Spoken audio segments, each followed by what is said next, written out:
আর প্রধান দাবি থাকবে আর গাছটাই বেরিবাত আর হন দাবি নেই আর এটা চল দম বইতে ন গম দম বইতে ন আর তলার মতো এখন ব্যাকিন আছে। আমরা চাচ্ছি যে এই বেরিবানটা আমাদেরকে মজবুত করে দেওয়া হোক। আমরা চাই একটা বেরিবান, এই বেরিবানটা শক্ত করে মজবুত করে বাঁধা দাও। আর শুধু মানে একমাত্র বেরিবান চাই, আর কিছু চাই না।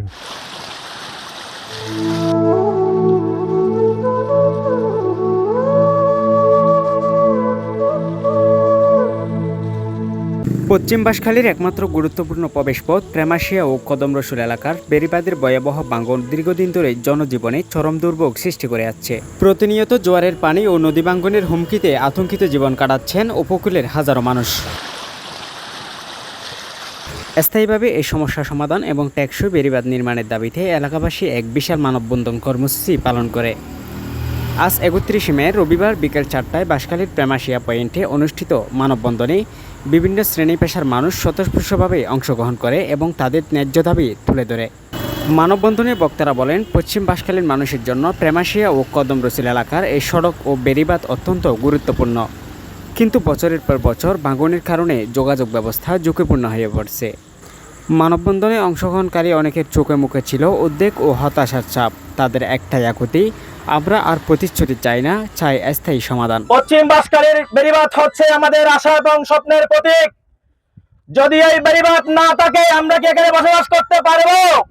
সুতরাং সরকারের কাছে আমরা আবেদন জানাই, আমরা এই দেশের নাগরিক, আমরা এই দেশে জন্মগ্রহণ করেছি, আমরা বাহিরের কোন দেশ থেকে বেশি আসি নাই, যুদ্ধ বিধ্বস্ত কোন রাষ্ট্র থেকে আমরা এখানে এসে আশ্রয় নিই নাই।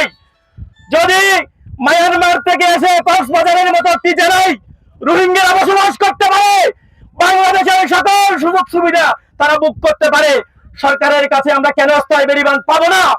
আমরা সরকারের কাছে অন্য কোনো সুযোগ সুবিধা চাই না, আমরা আইন শৃঙ্খলার উন্নতি চাই। পশ্চিম বাঁশখালীতে টেকসই স্থায়ী বেড়িবাঁধ চাই। সরকারের কিছু কতিপয় দুষ্কৃতকারী দুষ্ট চক্র তারা তাদের নিজেদের স্বার্থ হাসিলের জন্য হীন স্বার্থ উদ্দেশ্যে সরকারের বরাদ্দকৃত বাজেটকে তারা কাটছাঁট করে, তারা অত্যন্ত দুর্নীতিগ্রস্ত হয়ে এই আমাদের সঠিকভাবে যে বেড়িবাঁধের যে কার্যক্রমগুলোকে তারা সুন্দরভাবে সুচারুভাবে যেভাবে করার কথা করেন নাই। দেখা যাচ্ছে কিছু দুষ্কৃতির কারণে আমাদের বেড়িবাঁধটা ধ্বংস হয়ে যাচ্ছে।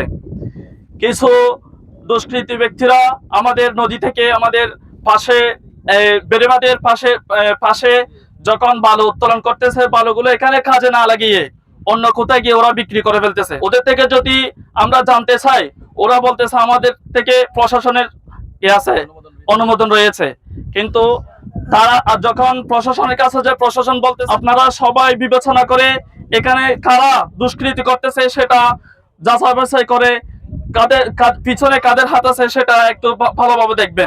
জনপদের যে মা বোন এবং আমাদের ঘরবাড়ি আছে সেই ঘরগুলো রক্ষা পাওয়ার জন্য আমাদের একটা বেড়িবাঁধের প্রয়োজন মনে দাবি করি। এখানে বালু তোলার কারণে আমাদের বেড়িবাঁধের অনেক ক্ষয়ক্ষতি হচ্ছে এবং এই বেড়িবাঁধ যদি ভেঙে যায় আমাদের 3 নং খারাপ 3 ইউনিয়নের গুরুতর অবস্থা হবে।